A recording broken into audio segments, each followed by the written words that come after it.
देखो ये पणसर बहुत बढ़िया गोटे आइटम बनिक रेडी तो गोटे पाग बन टमाटो भजा पुणी से पिज कंचा लंका आंबुल देखु देखु ही माने लाल बोला तो मुग तरकारी भी बनिक आमर रेडी हो सारा तो खाଇବା ए रेडी हो सारी।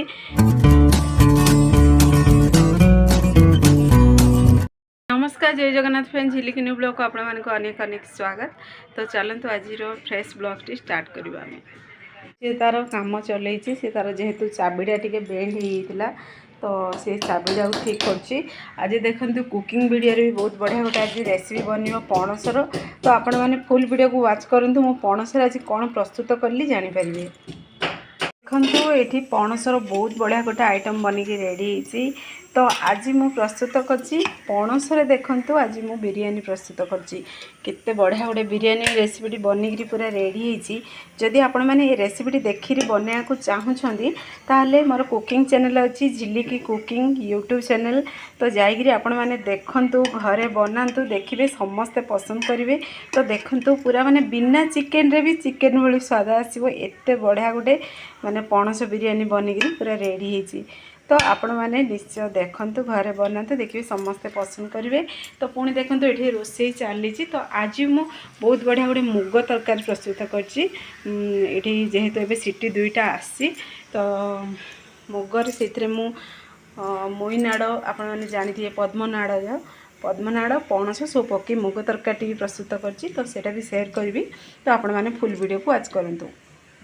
देखो मुग तरकारी आमर बनिक रेडी हो सारा हजबैंड खायापी बाड़ुची तो देखो मोईनाड़ पुणी से पणस सब पड़ी मुग तरकारी बनी। तो आपण मैंने ये मुग तरकारी घरे बनाऊँ कि नहीं टे कमेंट करूँ।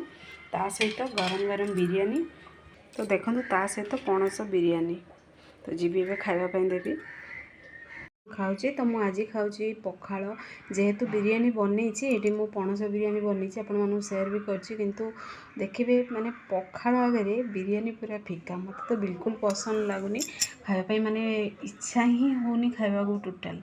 पुणी देखो ये मुग पणस पुणी मोईनाड़ ए मोईनाड़ पद्मनाड़ तो आपको पकई गोटे मुग तरकारी बनई पुणी देखो ये गोटे पाग बनई टमाटो भजा पुणी से पिज कंचा लंका आंबुल देखु देखु ही माने लाल बोला तो खावा कथा छाड़ू तो आठू शांति खाଇବା आ कोठी भी नहीं।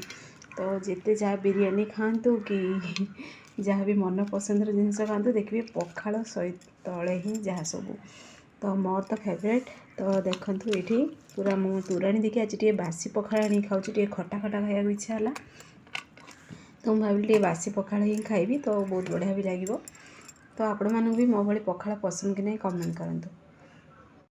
फ्रेंड्स देखो आज टे बोल होता तो बालकनी में आसिक बुलूँ देखो काऊ गुड़ा भी केते बढ़िया पूरा रडुं तो ये आमर खरा भी बहुत जोर है। तो देखो केते सुंदर पक्षी गुड़ा भी देखो उड़ुची प्रजापति।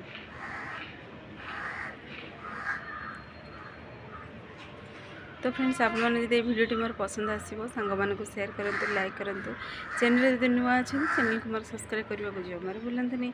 तो पुणी एक नुआ ब्लॉग देखा हो से रोचे बाय बाय।